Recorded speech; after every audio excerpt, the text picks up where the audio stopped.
Doctor Monika Sharma फिर से आपके सामने उपस्थित हूँ। बहुत ही इम्पॉर्टेंट फीमेल हेल्थ इशू का लेके आई हूँ आज, क्योंकि अक्सर जो है फीमेल्स जो हैं इसके बारे में फाइब्रॉयड जो कि इसकी डिटेल में लेके आई हूँ, अक्सर बहुत ही जो है परेशानी में रहती हैं कि ये क्या है प्रॉब्लम। थोड़ा उनको ये समझना मुश्किल हो जाता है कि कितने से ज़्यादा ग्रोथ हो तो हम वरी करें, कौन से फाइब्रॉइड्स हैं जो प्रेगनेंसी में प्रॉब्लम्स करते हैं और क्या क्या इनके डेली रूटीन में डाइट में उनको करना चाहिए। ये सब जो है क्वेरीज रहती हैं मेरे पेशेंट्स की अक्सर, तो मैंने सोचा मैं उन सब के लिए, पेशेंट्स के लिए भी और आप सबको भी एक जनरल थोड़ी सी इंफॉर्मेशन फाइब्रॉइड्स के बारे में बताऊं, ताकि आप डेली रूटीन में इसको किस तरह से अपने आप को जो है इससे रिलेटेड अगर आप जूझ रही हैं या अपने आसपास कोई भी पर्सन इससे जो है सफ़र कर रहा है तो आप उनको किस तरह से गाइड करें। तो सबसे पहले मैं ज़्यादा टाइम ना वेस्ट करते हुए फाइब्रॉइड का आपको डिटेल बताती हूँ कि बेसिकली इनको यूटेराइन मायोमाज या लियोमायोमाज या non risky growth in the uterus जिसको कि हम फीमेल जो रिप्रोडक्टिव सिस्टम बोलते हैं, और उसके हम नॉन कैंसरस नॉन रिस्की जो ग्रोथ है अगर यूट्रस में रहती है तो उसको हम फाइब्रॉइड कहते हैं। अक्सर जो है ये जो हेल्थ इशू जो है उसके कारण जो है इस प्रॉब्लम के कारण मेरी टेक्निकल टीम से रिक्वेस्ट है ज़रा जो मैंने एक पिक्चर जो टाइप ऑफ फाइब्रॉइड की जो एक पिक्चर मैंने सेंड की थी वो प्लीज़ आप ज़रा स्क्रीन पे यहाँ पे शो करें। बिल्कुल जैसा कि आप देख पा रहे हैं फाइब्रॉइड इसमें कि बिल्कुल क्लियर कट है, बड़ी तरह तरह के फाइब्रॉइड्स हैं।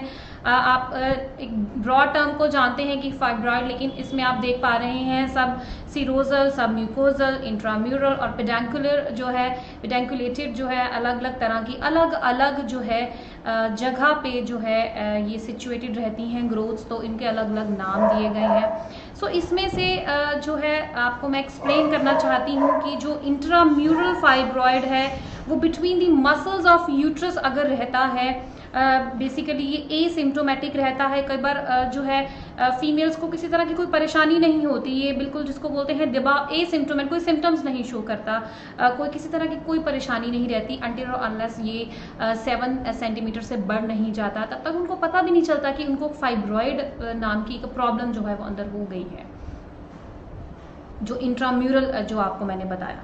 उसके बाद मैं बात करती हूँ सब सिरोजल फाइब्रॉइड की। तो सब सिरोजल जो फाइब्रॉइड है बेसिकली ये थोड़ा सा रिस्की रहता है, क्योंकि ये सब सिरोजल फाइब्रॉइड जो है ये इसकी ग्रोथ आउटसाइड द यूट्रस रहती है, और ये आउटसाइड यूट्रस होने के कारण जो है उसके आसपास के जितने भी ऑर्गन्स हैं, सेफ ब्लैडर जो है, यूरिनरी ब्लैडर जो सबसे क्लोज रहता है यूट्रस के, उसके ऊपर भी कई बार प्रेशर डालता है, और आसपास के जितने भी सराउंडिंग ऑर्गन्स हैं उनके ऊपर ये वेट डालता है, और बहुत ही डिस्कम्फर्ट जो है रहता है एक फीमेल को। और अक्सर आपने देखा होगा सारे जो है पेशेंट्स में सारे सिम्टम्स नहीं भी पाए जाते, लेकिन जिस किसी फीमेल को सब सिरोजल फाइब्रॉइड रहता है उनमें अक्सर जो है यूरिन होल्ड नहीं कर पाती वो, और उनको हर बार उनको लगता है कि देयर इज समथिंग, जो उनको हैवीनेस हमेशा फीलिंग रहती है, और पेन भी कई बार रहती है, और वो बहुत ही ज़्यादा परेशान रहती है। कई बार वो रिक्शा या कहीं भी जर्क्स अगर लगते हैं किसी भी मूवमेंट पे, रोड पे अगर हल्के से जर्क्स भी हैं तो वो भी उनको फील होते हैं, क्योंकि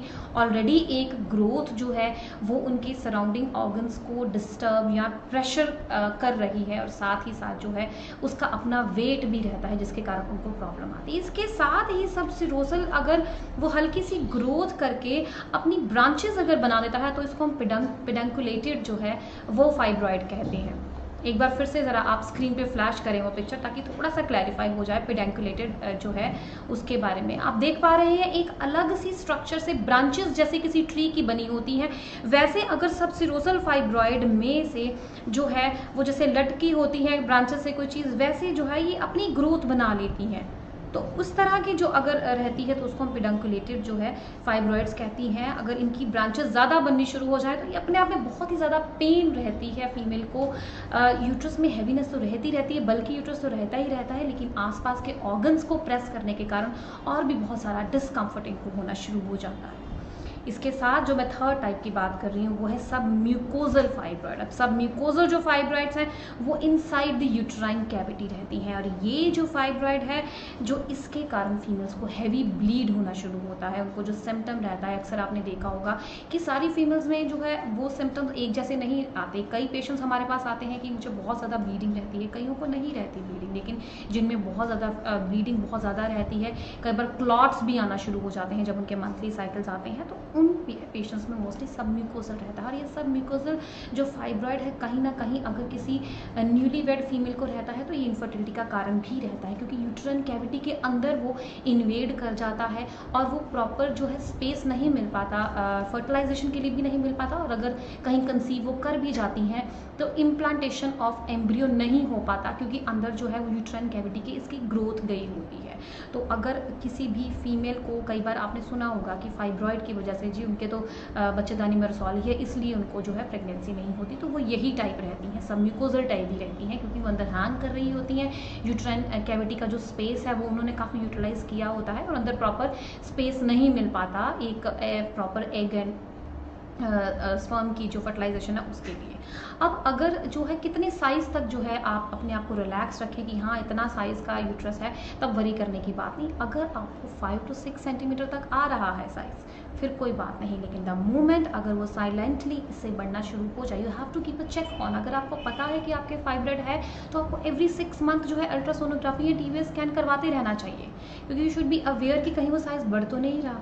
वैसे तो ये बिल्कुल नॉन रिस्की होती हैं, नॉन कैंसरस होती हैं, लेकिन आपको अपने आप में अवेयर रखना पड़ेगा, अपने आप को 6 मंथ के फ्रीक्वेंट इंटरवल्स पे अपने आप को चेक रखना पड़ेगा इसके लेवल्स को, कि अगर वो 6 to 7 सेंटीमीटर मैक्सिमा अगर इससे बढ़ना शुरू हो जाता है तो फिर you should be very much conscious about this thing कि yes you need a treatment because it is increasing silently. ये आपको परेशान नहीं कर रहा लेकिन वो साइलेंटली बढ़ रहा है। नॉर्मल सिम्टम्स क्या रहते हैं इन फीमेल्स के? सबसे पहले जैसे मैंने बताया आपको कि मोस्टली जो है वो ब्लीडिंग पैटर्न जो है वो बहुत चेंज हो जाता है, बहुत हैवी ब्लीडिंग होनी शुरू हो जाती है, क्लॉट्स आना शुरू हो जाते हैं। नॉर्मल जो साइकिल डेज हैं जो 5 डेज रहती हैं वो बढ़ के कहीं में 10 डेज तक चले जाते हैं। कहीं में पेन रहना शुरू हो जाती है, पेल्विक रीजन में उनको अपने आप में हैवीनेस होना शुरू होती है, उनको लगता है जैसे कोई वेट पड़ा हुआ है उनके लोअर एब्डोमेन में, एक ड्रैगिंग सी पेन होनी शुरू हो जाती है जैसे कोई चीज़ नीचे जा रही है, ऐसी फीचर जो है वो उनको आना शुरू हो जाते हैं।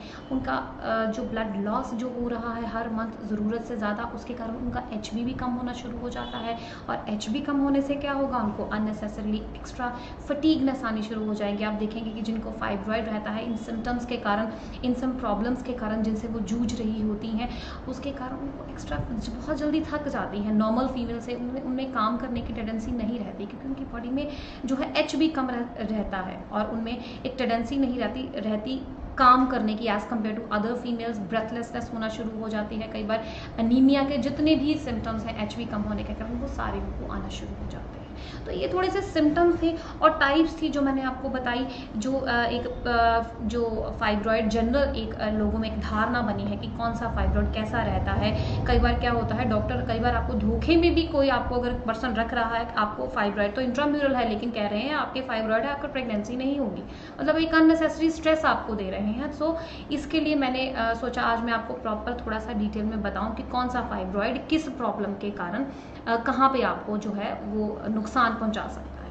सो अब मैं बात करती हूँ इसके आयुर्वेदा आस्पेक्ट की, कि आयुर्वेदिकली जो है फाइब्रॉइड जो है वो क्या रहता है। मैं टेक्निकल टीम से रिक्वेस्ट करूँगी अगर किसी भी तरह का कोई गायनी का क्वेश्चन या जितने भी मेरे फाइब्रॉइड के पेशेंट्स अगर कोई जुड़े हैं, कोई भी क्वेरी रहती है, क्योंकि उन्हीं के लिए मैंने स्पेशली ये लाइव किया है, जो उनको छोटी मोटी प्रॉब्लम्स आती है उन्हीं के कारण ही मैं आज लाइव हुई हूँ, तो वो प्लीज़ आप ज़रूर हाईलाइट करें ताकि उनकी जो है। हाँ जी, चांदनी जी वार्म वेलकम। मैम दवाई नॉर्मल पानी से ही, बिल्कुल चांदनी जी, क्योंकि फर्स्ट ऑफ ऑल कॉन्ग्रेचुलेशंस कि आप कंसीव कर चुकी हैं। तो आप दवाई जो है वैसे तो ल्यूकवार्म वाटर से देते हैं, लेकिन क्योंकि आपके ऑलरेडी जो है प्रोजेस्टेरोन लेवल हाई होता है अगर आप कंसीव कर चुकी हैं, तो इसलिए आप गर्म पानी हो सकता है आपको अंदर बहुत गर्मी लगती होगी, इसलिए आप नॉर्मल ठंडा नहीं लेना, लेकिन नॉर्मल पानी से ही आप लें। थोड़ी सी इन्वेस्टिगेशंस मैंने डॉक्टर अर्चना को गाइड की है चांदनी जी आपके केस में, तो आप प्लीज़ उनके टच में रहें। डॉक्टर अर्चना, मैं आपसे रिक्वेस्ट कर रही हूँ, आप अगर हमारे साथ लाइव में जुड़ी हुई हैं तो वो प्लीज़ आप चांदनी जी को सारी इन्वेस्टिगेशन जो है वो उनको गाइड करें, ताकि वो करवा के कल तक मुझे उनकी रिपोर्ट्स बताएं। Thank you Anjana ma'am, thanks a lot for your wishes. So मैं बात करती हूँ आयुर्वेदिक एस्पेक्ट की, कि आयुर्वेदिकली जो है फाइब्रॉइड को हम कैसे माने और क्या माने, मतलब किस तरह का, कैसे हम इनको कोरिलेट करेंगे आयुर्वेदिकली। तो आयुर्वेदा में कुछ एक जो हमारे आचार्य रहे हैं उन्होंने इसको अर्बुद भी कह दिया है, लेकिन बेसिकली इसको ग्रंथि रोग कहा जाता है। जो है ग्रंथि रोग में ही इसकी गिनती हुई है, और दोषास के हिसाब से 9 टाइप्स का जो है इसको माना गया है दोषास के अकॉर्डिंगली और धातुओं के अकॉर्डिंगली। मैं जनरल बात करूंगी, क्योंकि बहुत ज़्यादा अगर मैं डिटेल में चली गई तो वो शायद आपको समझ भी ना आए, और मेरा मोटिव यहाँ पे आपको उस डिजीज का कंसेप्ट समझाना है और किस तरह से उसको टैकल करना है with normal food and with normal herbs, वो सब बताना है। इसलिए मैं आपको नॉर्मल लैंग्वेज में एक जनरल जो है उसकी एक आउटलुक देना चाहूंगी कि बेसिकली इस डिजीज में होता क्या है। बेसिकली ये वात कफा डोमिनेटिक त्रिदोषित व्याधियां हैं। मींस कि वात और कफ, आप अक्सर मेरे लाइव के साथ जुड़ रहे हैं, डॉक्टर साहब के लाइव के साथ जुड़ रहे हैं, तो आपको अब तक अंदाजा हो गया होगा कि हमारी बॉडी जो हम हर बार एक्सप्लेन करते हैं is made up of 3 type of doshas, vata, pitta and कफ। सो वात और कफ दोषास जो हैं वो इसमें डोमिनेट हुए होते हैं, लेकिन है ये त्रिदोषित व्याधि। और वात और कफ करते क्या है? बेसिकली जो वायु है उसका मेन जो मूल स्थान है वस्ती प्रदेश है, जिसको कि हम पेल्विक एरिया कहते हैं। अपने ही स्थान में जो है ये वायु जो है वो दूषित हुई होती है। दूषित हो करके रक्त, मांस और मेद धातु, मैं आपको हर बार एक्सप्लेन करती हूँ, मैंने पीसीओएस के टाइम भी आपको एक्सप्लेन किया था, और डॉक्टर साहब भी आपको कीप ऑन गाइडिंग यू कि हमारी बॉडी में 7 टाइप ऑफ जो है वो धातुएं बनी होती हैं।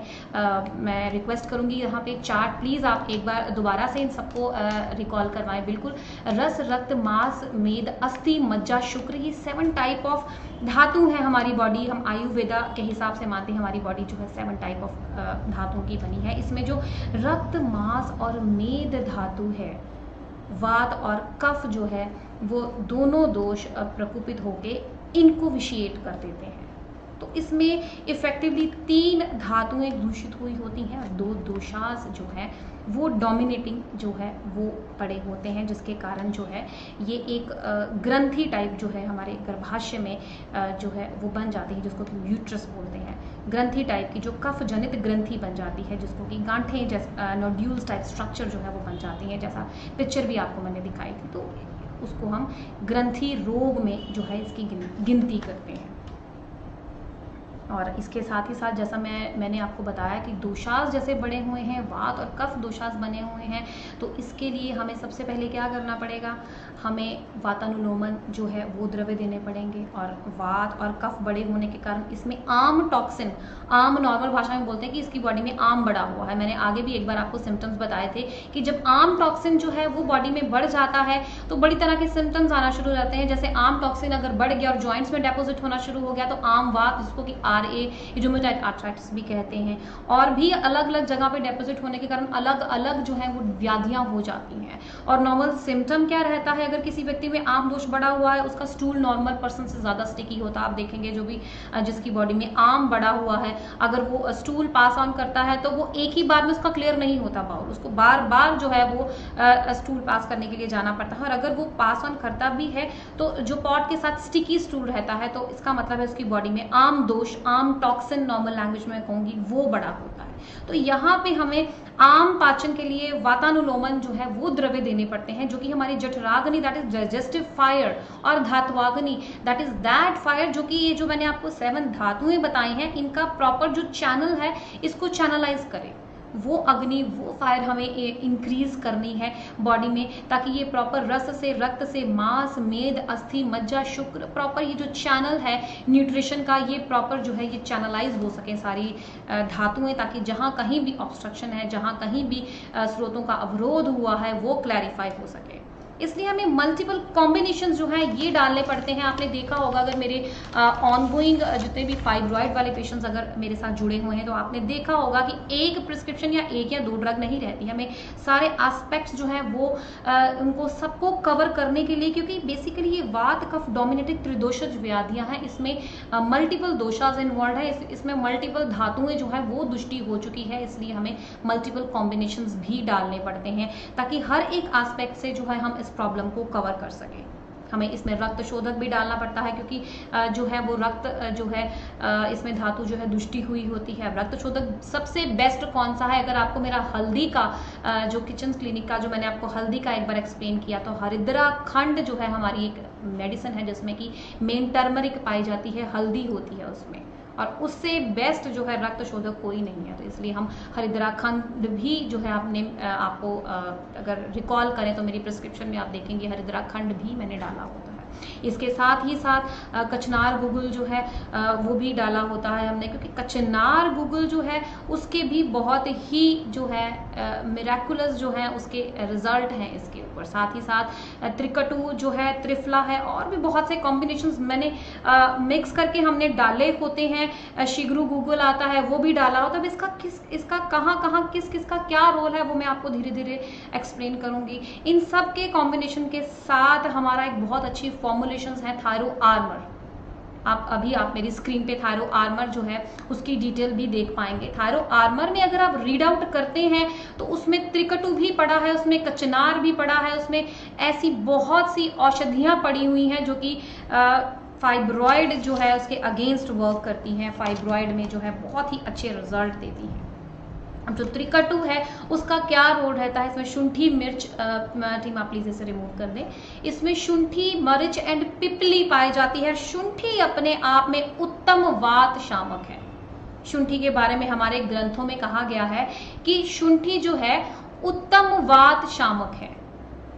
शुंठी अपने साथ ही साथ जो है अगर मैं बात करती हूँ, हमारे पास कचनार गुगुल भी मैं साथ में कॉम्बिनेशन में डालती हूँ। टीम आप प्लीज उसे भी डिस्प्ले करें। कचनार गुगुल का जो रोल रहता है वो बेसिकली जो क्या करती है, हमारी जितनी भी लिम्फेटिक ड्रेनेज है, डाइजेस्टिव सिस्टम है, उनको जो है वो चैनलाइज करती हैं। आप देखेंगे इसमें त्रिफला भी पड़ा हुआ है कचनार गुगुल में। इसमें lymphatic drainage and digestive system जो है उनको चैनलाइज करके, और कफा की जो एक्यूमुलेशन हो रही है, जो ग्रंथियां बन रही हैं, जो हार्ड कफ जो है जिसको बोलते हैं कफ धातु के कारण ही जो गांठें हैं वो बनती हैं, तो वो एक्यूमुलेशन नहीं होने देती बॉडी में। टीम प्लीज आप इसे रिमूव कर दें।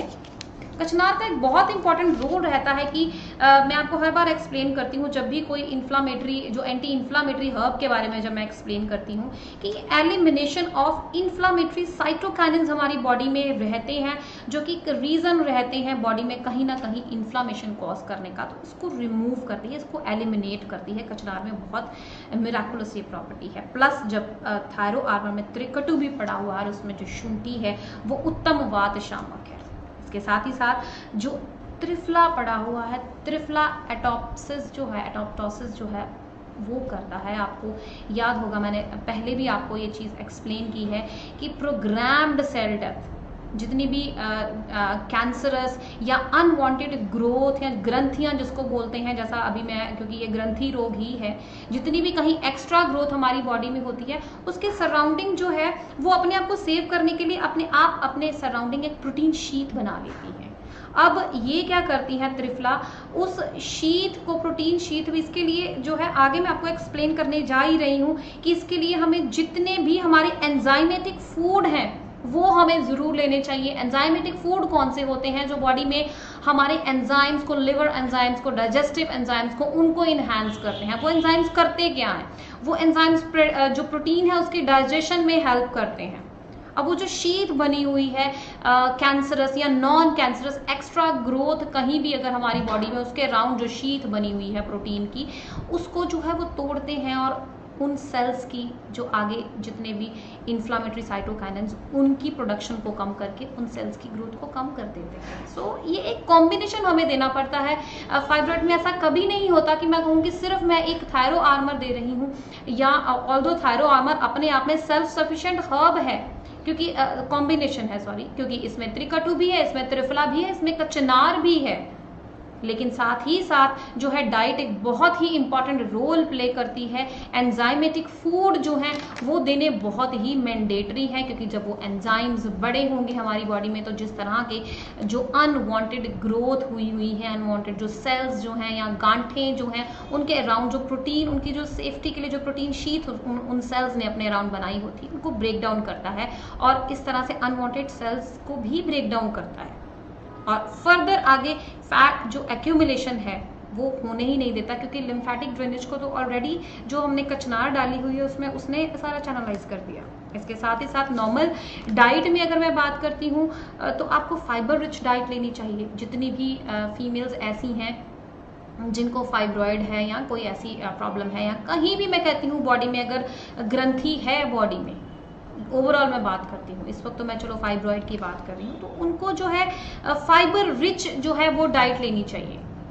फाइबर रिच डाइट जो है अल्टीमेटली वो बॉडी में ईस्ट्रोजन लेवल, जो कि एक कारण है, जो हमारी बॉडी में ईस्ट्रोजन लेवल अगर बड़ा होता है तो इन जो है जो फाइब्रॉयड है इनकी साइजेस बढ़ जाते हैं। इसीलिए अगर किसी प्रेगनेंसी में फीमेल को फाइब्रॉयड है तो आप देखेंगे कि 9th मंथ तक आते आते फाइब्रॉयड का साइज बढ़ जाता है, क्योंकि प्रेगनेंसी में हार्मोन्स लेवल बड़े होते हैं, और फाइब्रॉयड जो है इसकी जो फीड है वो हार्मोन्स ही हैं, तो हमें इन हार्मोन्स लेवल्स को सप्रेस करना है, ऑस्ट्रोजन को स्पेसिफिकली सप्रेस करना है हमें। तो इसके लिए जितने भी फाइटोएस्ट्रोजन्स जो कि अक्सर मैं मेनोपॉजल फीमेल्स को बोलती हूँ वो उनको थोड़ा कम लेने हैं। सोया रिच डाइट हो गई हमारी, या टोफू हो गया, या जितनी भी ऐसी चीज़ें मैंने तब आपको एक्सप्लेन की थी वो थोड़ा सा आपको क्वांटिटी में कम लेनी है, ताकि आपकी ईस्ट्रोजन लेवल बॉडी में ना बढ़े। इसके साथ ही साथ मैंने तब भी आपको बताया था पीसीओएस के केस में कि जो रास्पबेरी जो है, एक आपने रास्पबेरी टी भी लेनी है, उसका भी बहुत इंपॉर्टेंट रोल रहता है प्रोडक्शन ऑफ प्रोजेस्ट्रॉन के लिए। प्रोजेस्ट्रॉन हार्मोन जो है वो अगर बड़ा होगा बॉडी में तो ईस्ट्रोजन लेवल अपने आप कम होगा, तो वो बहुत ही जो है अच्छा रहेगा जितनी भी फाइब्रॉयड की ग्रोथ है उनके साइज को रिड्यूस करने के लिए।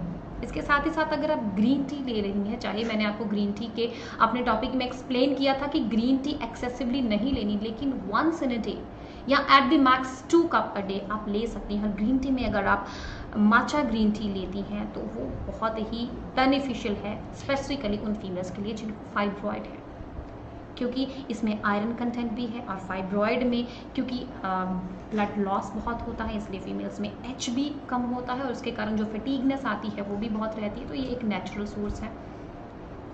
प्लस इसमें जो मैंने आपको पहले भी एक्सप्लेन किया था EDCG करके कैटेकिन्स होते हैं इसमें, वो भी सबसे ज़्यादा माचा ग्रीन टी में ही पाए जाते हैं, जो कि एंटी इन्फ्लामेटरी हैं, फर्दर जो है उसके साइज़ को, फाइब्रॉयड के साइज़ को रिड्यूस करते हैं। विटामिन D3 बहुत अच्छी जो है वो कही गई है उन फीमेल्स के लिए जिनको कि फाइब्रॉयड रहता है इसलिए जो है जो हमारी सनलाइट है वो ज़रूर एक बार दिन में आपको बैक साइड से 10 to 15 मिनट के लिए जो है वो सनलाइट में ज़रूर बैठना चाहिए। पोटेशियम रिच डाइट लेनी चाहिए, क्योंकि जितनी भी फाइब्रॉयड की जो है से ग्रसित जितनी भी फीमेल्स होती हैं उनमें अक्सर हाइपरटेंशन भी देखा गया है, चाहे इसका रीज़न फाइब्रॉयड की वजह से डेली एक स्ट्रेस फैक्टर है, या चाहे उसकी वजह से हुआ डिस्कम्फर्ट है, उसके कारण जो है वो स्ट्रेस आउट होके अपना BP भी बढ़ा लेती हैं। अक्सर देखा गया है कि हाइपरटेंशन भी एसोसिएटेड रहता है जिनको भी फाइब्रॉयड की प्रॉब्लम रहती है, तो पोटेशियम रिच डाइट वहाँ उनके लिए बहुत ही यूज़फुल सिद्ध रहेगी। और पोटेशियम रिच डाइट कौन सी है? एवोकाडोज हो गए, बनाना क्योंकि रिच सोर्स ऑफ फाइबर भी है और साथ में पोटेशियम रिच भी है।